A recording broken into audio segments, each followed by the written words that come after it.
One of the most common beliefs in the firearms world and outside it is that if home defense is your priority, then the shotgun is the obvious choice.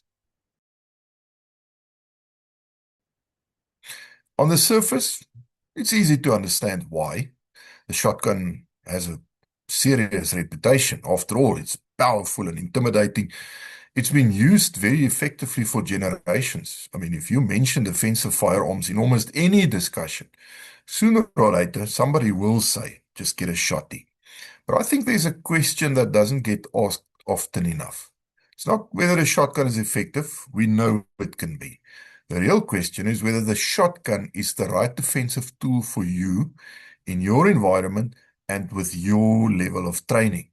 And the reason that I bring this up is that many firearm owners accept the shotgun's reputation without ever really testing the assumptions that come with it. Let's take accuracy for one. There's still this idea floating around that a shotgun somehow removes the need for precise shooting. You can just point it in the general direction of a threat and let the spread do the work. In reality, defensive distances, specifically inside a building like a house, are usually very short. The pattern doesn't magically fill the room. You still need to put the gun where it needs to be. You still need to make a good decision.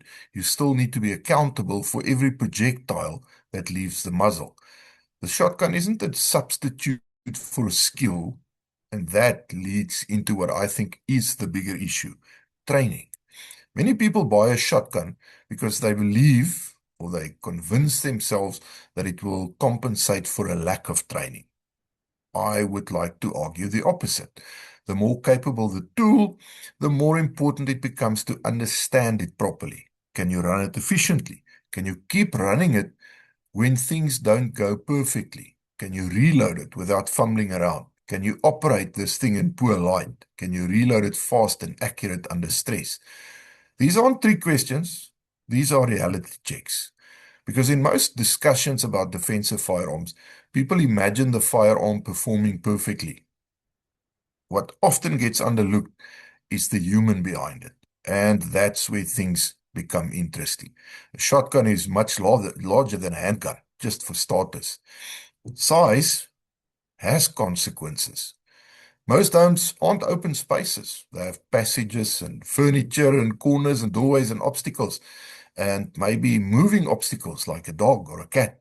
If you move through those spaces with a long gun, it's very different from moving through them with a handgun. Not impossible, but different.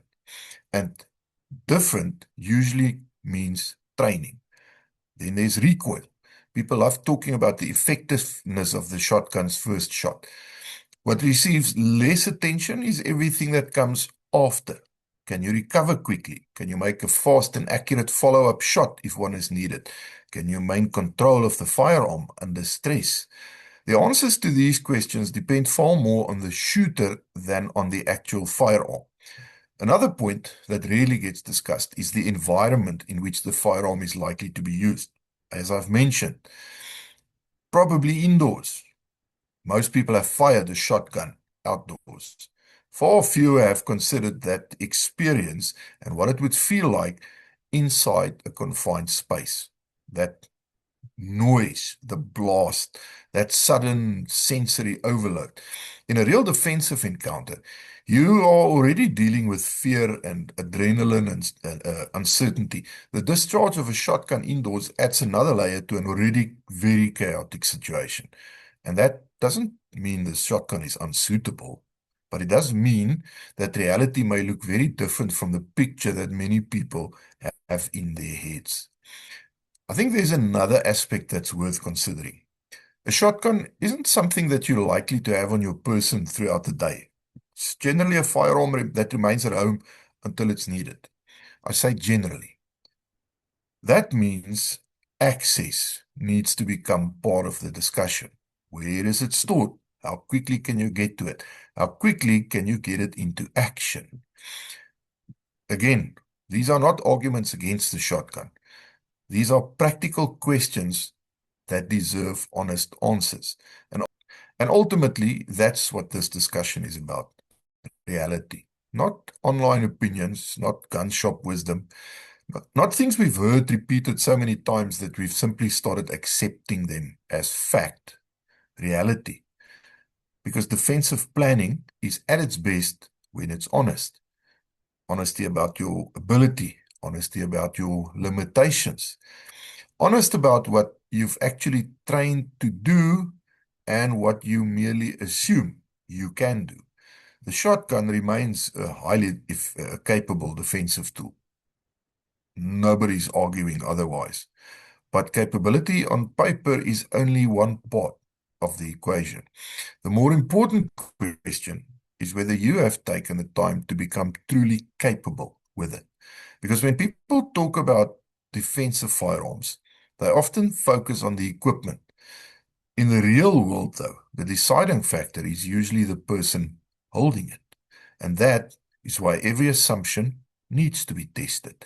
Every piece of equipment deserves to be evaluated. And every defensive plan deserves to be pressure tested before the day arrives when you might need to rely on it.